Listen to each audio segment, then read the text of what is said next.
I have always an idea that as I know Haiti,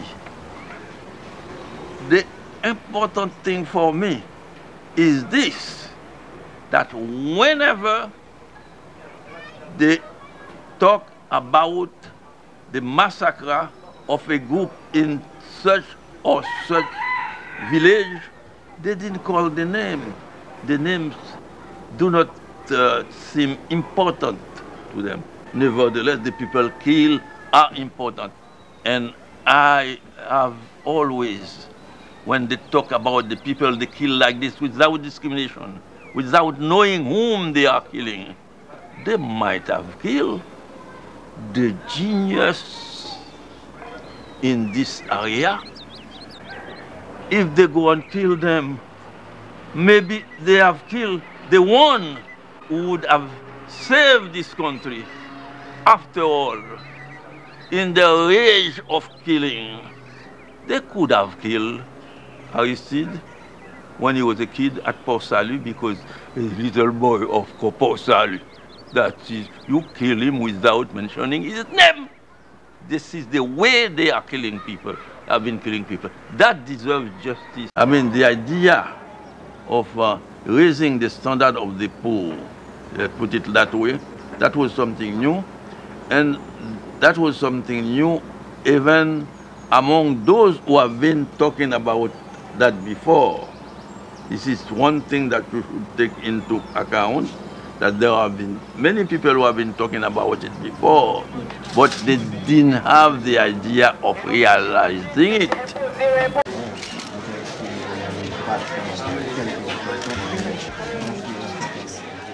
I knew exactly what Jimmy Carter was up to when he was here before the election. How he wished that even the Constitution would be violated by the Council, Electoral Council, in order to fit the desires of the American government. I knew all that, therefore, I wonder if Carter is not innocent, but stupid.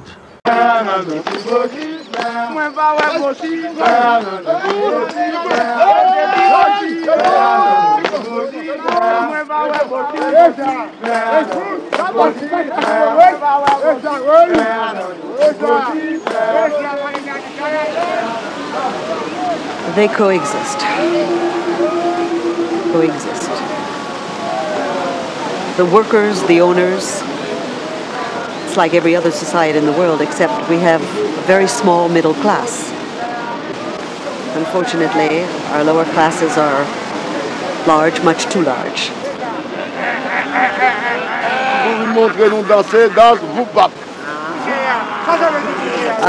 You would just have to listen to the play on words. It's absolutely delightful. Is there any political message in this?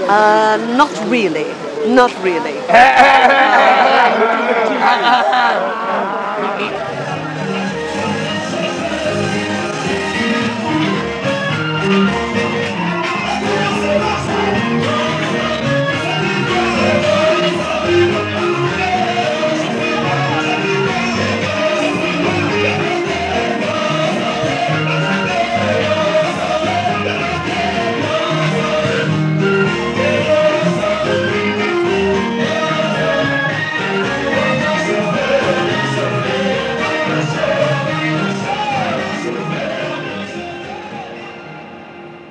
Well, you remember that I discussed that with Titid, and we have the same feeling toward exile, that I take Haiti with me in exile. I live in Haiti. I live all the time in Haiti while I am in exile. You remember Titid said that he didn't change the time of his watch. Keep the time of Haiti on his watch, but I don't use a watch at all. But because I don't like watches, but I keep a lot of things more sentimental than the watch. I like the landscapes, because I have lived in a certain place in my childhood and in my youth, in my adolescence, and I carry those places with me. I carry even the birds with me. And the trees, the mountains, the sea aspect, the beaches, I carry them with me. I write about them. Because I write about them, I live in the middle of them. So some people would take a title of my book and think this is where I was born, because I am so much I would say, part of the landscape. And this landscape also is part of whatever I have. I use to think, to organize my thinking. So I think that I have the same kind of feeling. Like Louise Bennett, qui vit encore. You see, even in Africa, where I spent a long time in exile, I always carried Haiti in my heart. In Africa, as in Haiti, the only way to solve the problems is to have respect for the people. And Aristide says it well in the title of his book, Tout monde, c'est monde, all people, our people. What Morisseau has just said went straight to my heart. It flows through my blood and strengthens me like a vitamin. Today, I am sitting on the right of a very great man. He doesn't like me saying that, but that is what he is.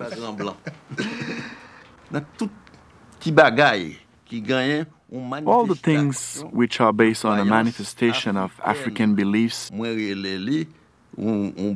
are things which appear in Vodou. For instance, the dream is common in Vodou. Haitians dream a lot. Like me, I dream a lot.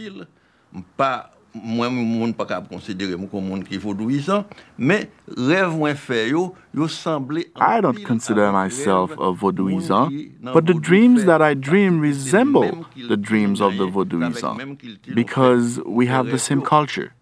So we have the same dream. When we go to a ceremony, we dance. All the bones in our body participate in the dance to enter into contact, into communion with the spirits that we believe in.